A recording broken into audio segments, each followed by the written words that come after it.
तो ये concentration cell था, ऑब्वियसली ये कॉन्सेंट्रेशन सेल था। तभी तो आप देखो कि यहाँ पर जब ऑक्सीडेशन हो रहा है तो ये जो कॉन्सेंट्रेशन है वो 10⁻⁻⁶ से लेट करने से C1, और ये जो कॉन्सेंट्रेशन है ये 10⁻⁴ है, इसे लेट करने C2, ठीक है ना। तो आप समझ पा रहे हैं कि डिफरेंट कॉन्सेंट्रेशन है, लेकिन जो इलेक्ट्रोड है वो एक ही टाइप का है। तो इस तरह के सेल को हम कॉन्सेंट्रेशन सेल बोल सकते हैं। लेकिन इस सेल में जो E0 सेल होगा वो क्या होगा, 0 होगा। मैं फिर से आपको रिमाइंड करा दूं कि कॉन्सेंट्रेशन सेल की बात जब भी होगी तो E0 सेल हमेशा क्या होने वाला है, 0 होने वाला है। ई सेल दिया जा सकता है, क्वेश्चन का पैटर्न आप समझिएगा कि ई सेल यहाँ पर दिया था और हाइड्रोजन आयन का कॉन्सेंट्रेशन पूछा गया था पॉजिटिव इलेक्ट्रोड मतलब कैथोड पे। अगर ये दोनों वैल्यू गिवन होती तो डेफिनेटली हमसे ई सेल पूछा जाता।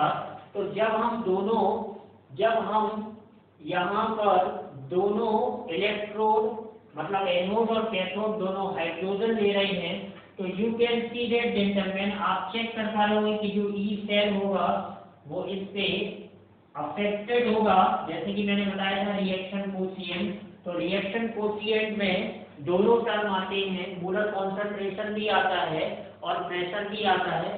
तो जिसको आप यूज करने वाले हैं, अगर दोनों गैसियस कंपोनेंट हुए एनोड और कैथोड में तो प्रेशर का यूज होगा। तो ई ऑफ सेल किससे अफेक्टेड हो जाएगा, प्रेशर से अफेक्टेड हो जाएगा। और अगर कॉन्सेंट्रेशन का टर्म हुआ तो ई ऑफ सेल किससे अफेक्टेड हो जाएगा, कॉन्सेंट्रेशन से अफेक्टेड हो जाएगा। तो इस तरह के क्वेश्चन आप सॉल्व कर सकते हैं।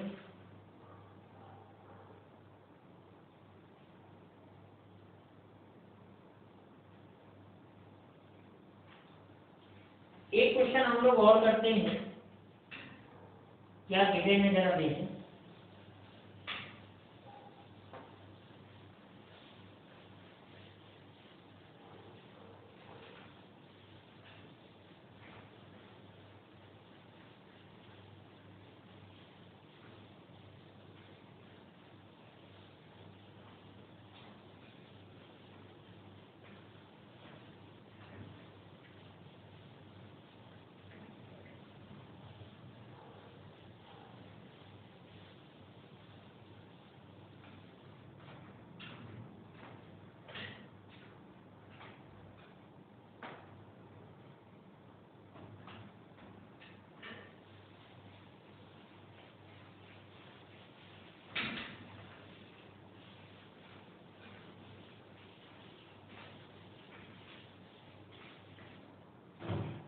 क्वेश्चन क्या कह रहा है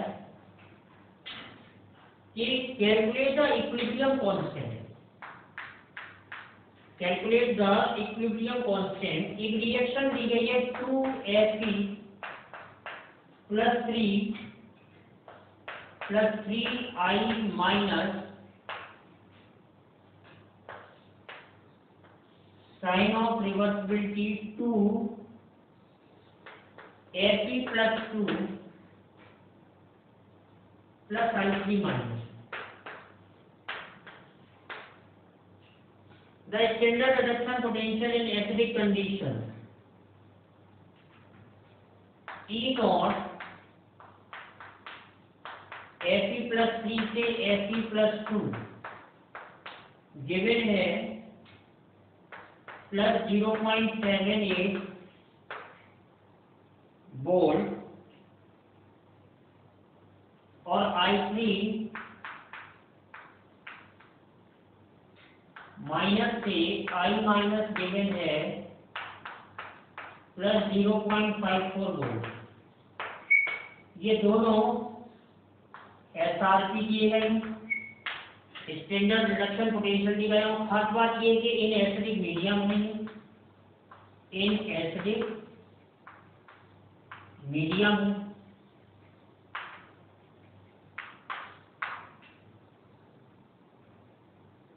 तो पूछ रहा है कि calculate the equilibrium constant, calculate the value of Kc, या इसी को बोल सकते हैं K इक्विलिब्रियम। और एक वैल्यू दी गई है, गिवन है। गिवन क्या है समझ लें कि 2.303 RT/F, ये वैल्यू दी गई है 0.06 at 298 केल्विन। क्वेश्चन में ये सब कुछ गिवन है, जरा चेक करना है। रिएक्शन दी गई है 2Fe + 3 + 3I नेगेटिव।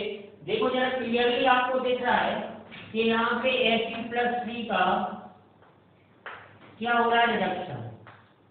ये रिडक्शन है और यहां से ये I माइनस,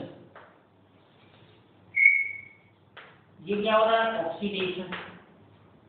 आपको एक रिडक्शन दिख रहा है और एक ऑक्सीडेशन दिख रहा है, तो आप यहाँ पर इसका यूज करके आप सेल रिएक्शन लिख सकते हैं। तो सेल रिएक्शन यहीं से शुरू करता हूं कि ओवरऑल सेल रिएक्शन। देखो यहाँ पे जो चार्ज है, ठीक है ना, यहाँ पे आप चेक करें कि 2Fe + 3 + 3I minus gives 2Fe + 2 और प्लस I3 माइनस। तो जरा चेक करें कि यहाँ पर जो ओवरऑल रिएक्शन क्या दी गई है, देखें जरा। 2Fe + 3 + 3I minus 2Fe + 2 + I3 minus. अब इसमें आप चेक कर लें कि ये क्या हो रहा है, रिडक्शन, और ये क्या हो रहा है, ऑक्सीडेशन। तो एट एनोड क्या रिएक्शन होगी, I माइनस के क्या बन रहा है, I3 माइनस। ये 3I माइनस है, आयोडीन बैलेंस है, यहाँ पे 3 नेगेटिव है और यहाँ पे 1 नेगेटिव है, मतलब ये ऑक्सीडेशन होगा तो 2 इलेक्ट्रॉन का लॉस हो जाएगा। कैथोड पर क्या रिएक्शन हो रही है, कैथोड पर क्या रिएक्शन हो रही है जेंटलमैन, कि 2Fe + 3 से क्या बन रहा है, 2Fe + 2, तो ये 2 इलेक्ट्रॉन को गेन कर लेगा। तो ये एनोड पर रिडक्शन, ये एनोड पर क्या हुआ, ऑक्सीडेशन, और कैथोड पर क्या हुआ, रिएक्शन। इन दोनों को आप देखेंगे तो ये रिएक्शन, मतलब N की वैल्यू यहाँ पर क्या आ गई, 2 आ गई। N की वैल्यू यहाँ पर कितनी आ गई, 2। अब हमारे पास नस्ट इक्वेशन होता है और नस्ट इक्वेशन की हेल्प से हम लोग इक्विलिब्रियम कांस्टेंट का यूज कर सकते हैं, लेकिन पहले उसके पहले आप ये देखो कि ये दो वैल्यू आपको गिवन है। अब देखो जरा, यहाँ से आप चेक करो कि ये भी रिडक्शन पोटेंशियल है और ये भी रिडक्शन पोटेंशियल है, लेकिन यहाँ पर देखो कि इसका क्या हो रहा है रिडक्शन, मतलब ये कैथोड है, और इसका क्या हो रहा है ऑक्सीडेशन, मतलब ये एनोड है। तो मैंने आपको फॉर्मूला बताया था कि E0 cell is equal to SOP anode plus SRP cathode, और SOP एनोड। जरा देखो एनोड क्या है, ये कन्वर्जन जो है वो एनोड है, लेकिन इसका रिडक्शन पोटेंशियल दिया तो ये क्या हो जाएगा, हमें ऑक्सीडेशन यूज करना है। देखना नॉन ओरिजिनल रिएक्शन है -0.54 और ये SRP दिया है 0.78 वोल्ट। तो ये जो वैल्यू आएगी ये 0.24 वोल्ट ये वैल्यू आपकी आ जाएगी। 0.24 वोल्ट ये वैल्यू आपकी आ जाएगी। अब देखो मैंने आपको एक रिलेशन क्या सिखाया था कि हम लोग एक रिलेशन सीखते थे कि delta G0 is equal to minus N है E0 सेल, और डेल्टा G0 क्या होता था कि -2.303 RT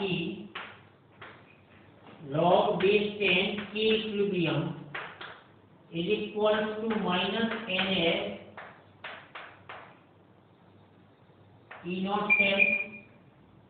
तो ये नेगेटिव साइन कैंसिल हो गया, तो log base 10 K इक्विलिब्रियम क्या है, log base 10 K इक्विलिब्रियम क्या है कि N ऑफ सेल प्लस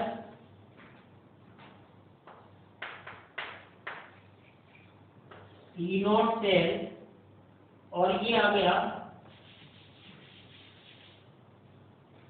ऐसे रखते हैं कि 2.303 RT अपॉन F को इस साइड ले जाए, log बेस 10 K इक्विलिब्रियम, और यहाँ पे बचा है N सेल E0 सेल, ये फाइनली आया। अब ये वैल्यू आपको गिवन है 2.303 RT अपॉन F की वैल्यू क्या दी गई है 0.06। तो log base 10 equilibrium constant is equal to क्या होगा N cell E0 cell divide by 0.06। अब यहाँ पे आप देखेंगे N सेल का मतलब क्या है कि number of electron involve in the cell reaction. तो number of electron involve in the cell reaction कितने हैं, 2 इलेक्ट्रॉन है। तो यहाँ पे मैं 2 रख दूंगा और E0 सेल हम लोगों ने कितना कैलकुलेट किया 0.24। तो जरा देखें सॉल्व कर लें।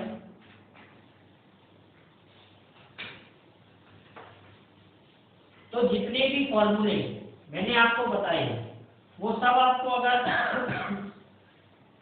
लर्न है और उनका आप यूज कर पा रहे हैं तो किसी क्वेश्चन में आपको कोई प्रॉब्लम नहीं होने वाली। तो log बेस 10 K इक्विलिब्रियम क्या हो गया 2 × 0.24 डिवाइड बाई 0.06। तो यहाँ से आप K इक्विलिब्रियम सॉल्व कर लेंगे। आप देख पा रहे हैं कि यहाँ पे 0.24 है और 0.06 है। न्यूमरेटर और डिनोमिनेटर में जो डेसिमल प्लेस है वो सेम है। तो log बेस 10 K इक्विलिब्रियम मैं क्या लिखने वाला हूँ 2 × 24 डिवाइड बाई 6। तो ये हो गया 8 और ये 8 हो गया, तो K इक्विलिब्रियम आ गया 10 टू द पावर 8। तो 10 टू द पावर 8 आ गया, मतलब ये हो गया इक्विलिब्रियम कांस्टेंट। और ये इक्विलिब्रियम कांस्टेंट की वैल्यू आ गई आपके पास। ये कब आपने कैलकुलेट किया, जब आपको ई नॉट सेल गिवन था और आपने यहाँ पे रिलेशन यूज किया डेल्टा जी नॉट का। तो इस तरह के क्वेश्चन, मतलब कॉन्सेंट्रेशन सेल हो या इलेक्ट्रोकेमिकल सेल हो या कहीं पर कोई फॉर्मूला चाहे गिब्स फ्री एनर्जी वाला हो चाहे इक्विलिब्रियम कांस्टेंट वाला हो, इन सारे फॉर्मूले को याद करके आप डिफरेंट टाइप के क्वेश्चन कैलकुलेट कर सकते हैं। अगर कॉन्सेंट्रेशन सेल का कॉन्सेप्ट आपको पता है, स्टैंडर्ड हाइड्रोजन इलेक्ट्रोड और उनकी वैल्यू जो भी है आपको गिवन है, तो आप पीएच वाले क्वेश्चन भी सॉल्व कर सकते हैं। हाइड्रोजन आयन कॉन्सेंट्रेशन भी आप क्या कर सकते हैं, कैलकुलेट कर सकते हैं। तो ये इसके बाद हम इलेक्ट्रोलाइटिक सेल या इलेक्ट्रोलाइसिस की चर्चा कर सकते हैं, लेकिन उसके पहले मैंने आपको एक बात बताई थी कि इलेक्ट्रोकेमिकल सीरीज में इलेक्ट्रोड पोटेंशियल आपको लर्न करने हैं, बताया था मैंने। इसमें इलेक्ट्रो केमिकल सीरीज ECS बोलते हैं शॉर्ट में, इलेक्ट्रोकेमिकल सीरीज। इलेक्ट्रोकेमिकल सीरीज का मतलब होता है अरेंजमेंट ऑफ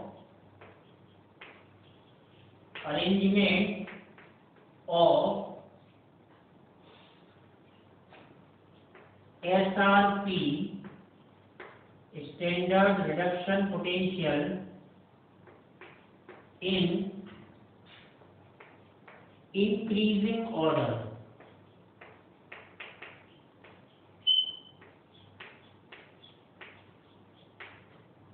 डिफरेंट टाइप के ढेर सारे एसआरपी को इंक्रीजिंग ऑर्डर में अरेंज किया गया, उसी सीरीज को हम लोग इलेक्ट्रोकेमिकल सीरीज बोलते हैं। Arrangement of SRP in increasing order. और इस ईसीएस को जब बनाया गया, इलेक्ट्रोकेमिकल सीरीज को बनाया गया, तो इस इलेक्ट्रोकेमिकल सीरीज के लिए एक हम लोगों ने रेफरेंस मतलब एक स्टैंडर्ड एसआरपी चूज किया, जिसको हम लोग स्टैंडर्ड हाइड्रोजन इलेक्ट्रोड बोलते हैं। ECS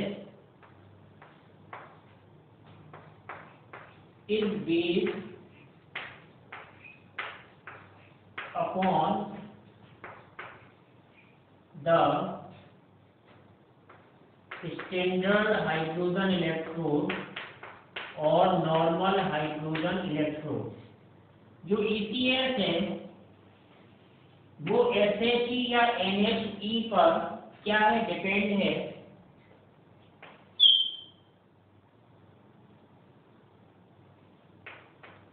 इसके लिए आपको ध्यान रखना है कि मैंने बताया था कि H प्लस से H2 में अगर आप जा रहे हैं तो रिडक्शन हो रहा है, तो इसकी वैल्यू 0.00 वोल्ट, और इसी का अगर मैं SOP लिखूं तो H2 से H प्लस ये भी 0.00 वोल्ट। क्योंकि आपको नॉर्मली ध्यान रखना है कि मैंने आपको बताया था कि E नॉट M से M प्लस N, ये ऑक्सीडेशन, ये SOP है जेंटलमैन, और E not M plus N से N ये SRP। तो ECS इस पॉइंट पर भी डिपेंड है कि अगर कोई मेटल इलेक्ट्रोड है तो या तो आप उसका एनोड बनाओगे या कैथोड बनाओगे, दो ही टेंडेंसी होगी, या तो ऑक्सीडाइज होने की टेंडेंसी होगी या फिर रिड्यूस होने की टेंडेंसी होगी। तो ECS के आधार पर, क्योंकि ECS में क्या दी गई है, वैल्यूज ऑफ SRP। तो मतलब इस तरह से ध्यान रखना है कि मैंने बताया था कि अगर ये मैं एक रेफरेंस लूं और ये रेफरेंस है हाइड्रोजन इलेक्ट्रोड के लिए, तो ये हो गया 0 वोल्ट, और ये 0 वोल्ट हो गया, तो यहाँ पर और इधर पर जब मैं इधर नीचे की तरफ जाऊंगा तो ऐसे मैं एज्यूम करता हूं कि मुझे पॉजिटिव एसआरपी मिलने वाले हैं, और जब मैं यहाँ पे जाऊंगा तो मैं एज्यूम कर सकता हूँ कि मुझे नेगेटिव एसआरपी वैल्यूज मिलने वाली हैं। यहाँ पे आप देखेंगे तो जब सबसे ज्यादा नेगेटिव आप एसआरपी की वैल्यू चेक करेंगे तो वहां पर जो है लिथियम आ जाएगा, और यहाँ पे जब सबसे नीचे आप पॉजिटिव एसआरपी चेक करेंगे तो फ्लोरीन आ जाएगा, यहाँ लिथियम आ जाएगा,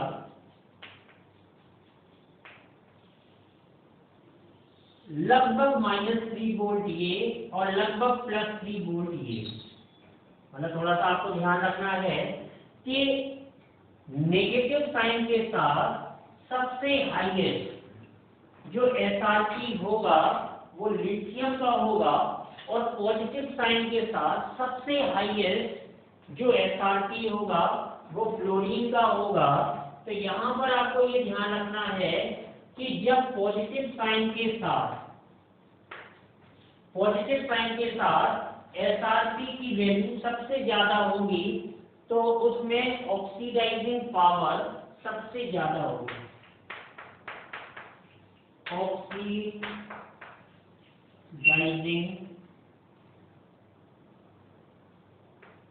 ऐसा बोल सकते हैं, oxidising power, most oxidising agent, most powerful. और अगर लिथियम में बात करेंगे, ठीक है ना, तो लिथियम में बात करेंगे तो ये हो जाएगा मोस्ट पावरफुल रिड्यूसिंग एजेंट।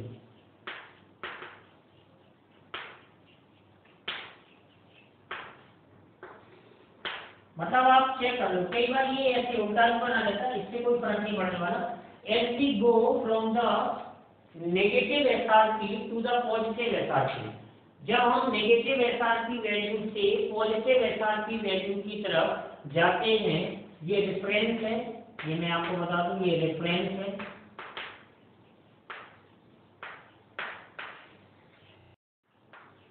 तो नेगेटिव एसआरपी से जब हम पॉजिटिव एसआरपी की तरफ जाते हैं डेल्टा टेन, तो इस बात का विशेष आपको ध्यान रखना है कि जो ऑक्सीडाइजिंग पावर है, मतलब ये जो फ्लोरीन है या ब्रोमीन है या आयोडीन है, और अगर इनका किसी के साथ हम कॉम्बिनेशन बनाएं, इनका किसी के साथ कपल बनाएं, तो टेंडेंसी ये होती है कि इसका जो एसआरपी है वो पॉजिटिव।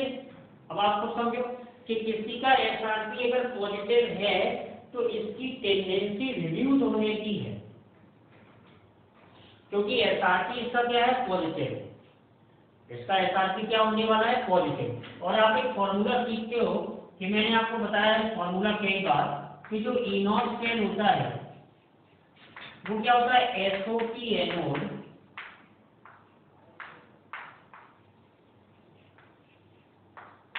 और प्लस किया जाता है एसआरपी कैथोड। अब बहुत सीधी सी बात है कि ये वैल्यू अगर मुझे सेल रिएक्शन क्या करानी है, फीजिबल करानी है, तो बहुत ही सीधी सी सरल सी चर्चा है कि ये वैल्यू पॉजिटिव होगी तभी सेल रिएक्शन फीजिबल होगी। अब ये वैल्यू पॉजिटिव कब हो सकती है कि जो एसओपी एनोड है वो पॉजिटिव हो और ये एसआरपी कैथोड भी पॉजिटिव हो, एक बात।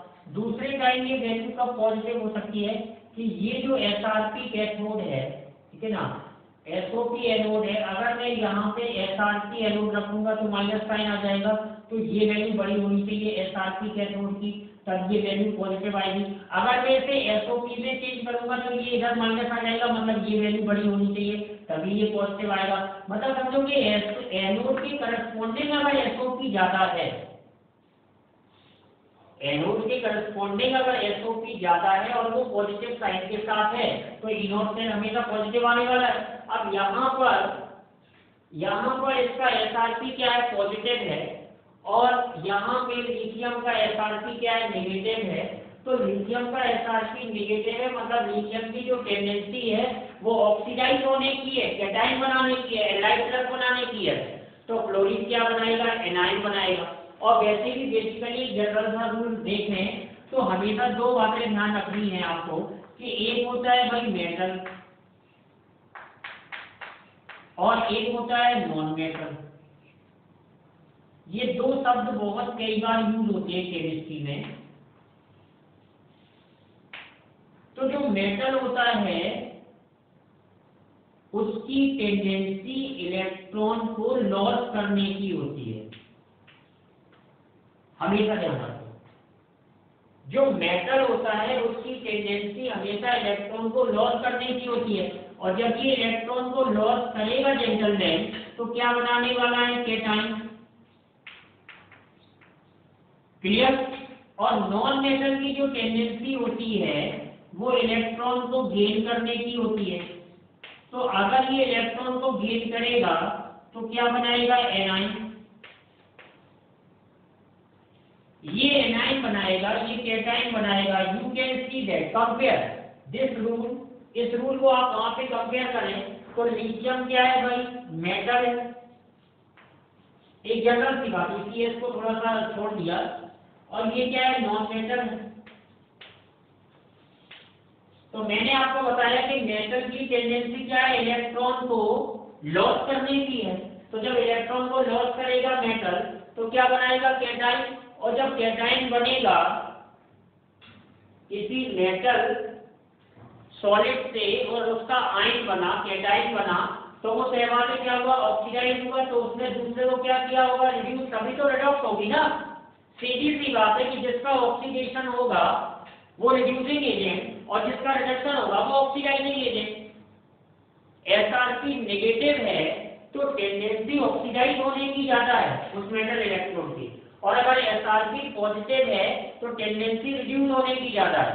ऐसा सोचो ना, हम लोगों ने जब गैल्वेनिक सेल और डेंजल सेल की चर्चा की थी तो मैंने आपको क्या बताया था कि बैटरी के पॉइंट ऑफ व्यू से जो एनोड है वो नेगेटिव टर्मिनल है और वैसे देखा जाए तो क्या है, पॉजिटिव टर्मिनल है। बात आपको समझ में आनी चाहिए। तो ये ध्यान रखें कि जिनका जब आप SRP लिखते हैं तो क्या होता है, नेगेटिव SRP, मतलब ऑक्सीडाइज होने की टेंडेंसी। तो जिंक क्या होता है, ऑक्सीडाइज। कॉपर का क्या बनाते हैं, कैथोड, क्योंकि SRP क्या होता है, प्लस। तो पॉजिटिव SRP हमेशा ध्यान रखना है आपको। एक छोटा सा पॉइंट है, मतलब कि नेगेटिव मतलब एनोड मतलब ऑक्सीडेशन, थोड़ा सा भूल ध्यान रखना है। और पॉजिटिव मतलब कैथोड और मतलब रिडक्शन। तो ये छोटी छोटी बातें ध्यान रखेंगे कि ECS में अरेंजमेंट ऑफ SRP है in the increasing order, SHE पर बेस्ड है।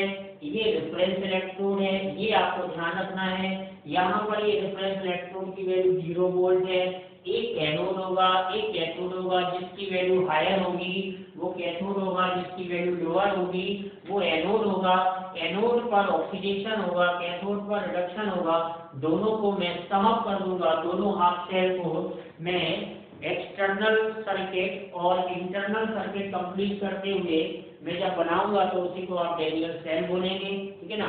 तो ये चर्चा हम आगे करेंगे, कंटिन्यू करेंगे।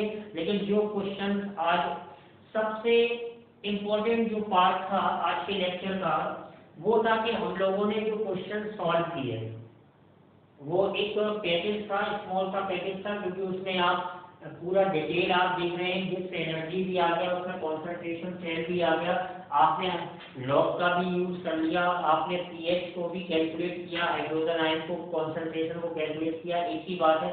तो उनको आप जरूर करेंगे और इसको आप थोड़ा सा एनसीईआरटी बेस पे इसको आप रीड करेंगे, जो भी पॉइंट मैंने बताया उनको पढ़ेंगे, इसी को कंटिन्यू करेंगे और इसको आगे ईसीएस में क्या क्वेश्चंस बन सकते हैं, कैसे उनका अरेंजमेंट होगा उसको सीखेंगे।